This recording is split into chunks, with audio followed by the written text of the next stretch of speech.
Right now, you are never more than a few steps from a private toilet. You flush, you wash your hands, and within seconds your brain has already moved on. But here's a number that should stop you cold.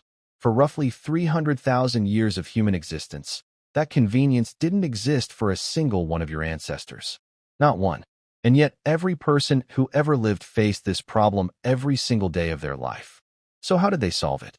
The answer involves buried scrolls, Roman sewers, and a 2006 archaeological discovery in the Judean desert that reveals something genuinely disturbing about a community obsessed with purity. This is the real story of how humans learned to deal with their own filth and why it nearly killed us more than once. Let's start with something your body does automatically that most people never question: disgust. That wave of revulsion you feel around waste isn't random.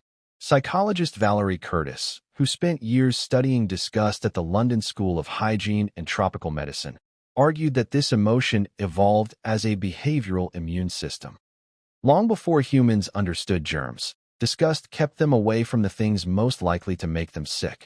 The humans who felt nothing near contaminated ground got sick more often and left fewer descendants. The ones who flinched away survived. You inherited that flinch. Now here's where the common version of this story oversimplifies things. You'll often hear that early hunter-gatherers just wandered off and nature handled it, and moved on without a second thought. But ethnographic studies of modern hunter-gatherer groups, including work on the Hadza of Tanzania, show something more deliberate. Many mobile groups maintain consistent zones set apart from sleeping and cooking areas, sometimes reused for generations, almost like informal, unspoken sanitation zones. It wasn't chaos. It was a simple system that worked precisely because the group was small and mobile enough that waste never had time to accumulate into a health hazard. Then, starting around 12,000 years ago, everything changed. Humans began settling down permanently, building the first villages, and this created a problem evolution never prepared us for.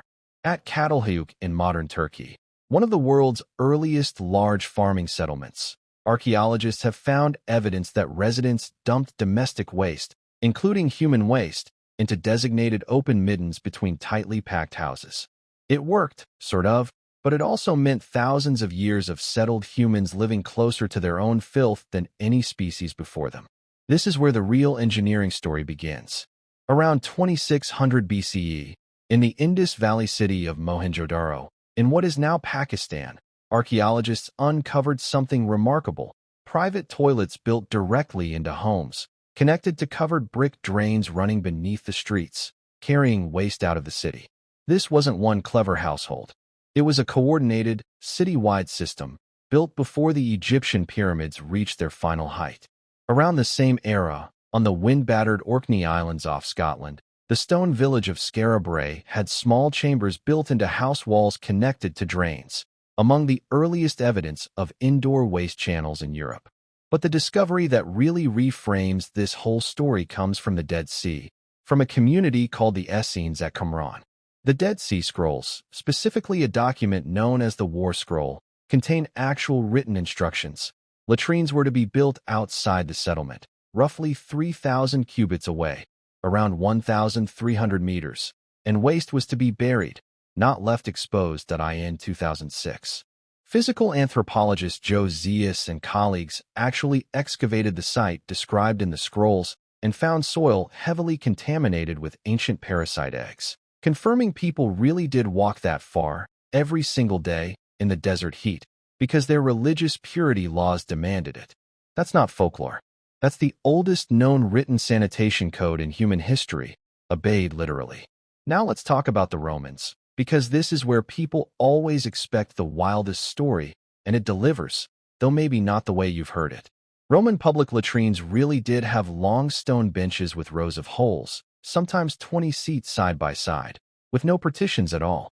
Waste flowed away beneath the benches into channels feeding the Cloaca Maxima, Rome's massive sewer, originally built as an open drain around the 6th century BCE and later covered over. Socially, using the latrine really was a shared, unbothered activity. Here's the part worth updating, though. You've probably heard that Romans all shared a single sponge on a stick, rinsed and passed hand to hand down the bench. That image comes from one ambiguous Roman-era reference and has been repeated so often it's treated as settled fact. But more recent archaeological work, including analysis of parasite eggs recovered from Roman-era latrine sites, has led some researchers to question that story. The sponge-on-a-stick tool may have been used just as often to clean the bench or the channel itself rather than passed person to person. The honest answer is, we know sponges on sticks existed at these sites. Exactly how personal or communal their use was is still debated. What's not debated is that other cultures used what their environment gave them. Smooth broken pottery in Greece, leaves, moss, wool, snow, and in many water-rich regions, simply water in the left hand, still the standard practice across large parts of the world today. Now here's where the story gets genuinely dark, and where new science has changed our understanding. Bioarchaeologist Piers Mitchell at Cambridge has spent years analyzing coprolites, fossilized ancient feces, and latrine sediment from sites across Europe and the Middle East. His research shows something sobering. As cities grew denser through the medieval period, parasite loads in the population actually increased compared to earlier, smaller settlements. Roundworm and whipworm eggs turn up consistently in medieval latrine samples across European cities. Waste was thrown into streets or dumped into cesspits behind houses. Rivers running through major cities functioned as open sewers. In real terms, humanity had the engineering knowledge from Mohenjo-daro in Rome, and then largely lost the will, and sometimes the ability, to apply it for centuries. The reckoning came in the 1800s, as European cities exploded in size and repeated cholera epidemics killed tens of thousands. In 1854, physician John Snow traced a brutal London cholera outbreak to a single contaminated water pump on Broad Street, providing some of the first hard evidence that waste-contaminated water, not bad air, spread disease. Just a few years later, the stench from the Thames, literally called the Great Stink of 1858, finally forced London to fund engineer Joseph Bazalgette's massive underground sewer network, the direct ancestor of the systems running beneath cities today. And this is the part almost nobody appreciates. In 2007, the British Medical Journal polled its readers on the single most important medical milestone of the previous century and a half. Bigger than antibiotics, bigger than vaccines, bigger than anesthesia. The winner was sanitation, clean water, and the safe removal of human waste. Not a drug, not a vaccine, a sewer pipe.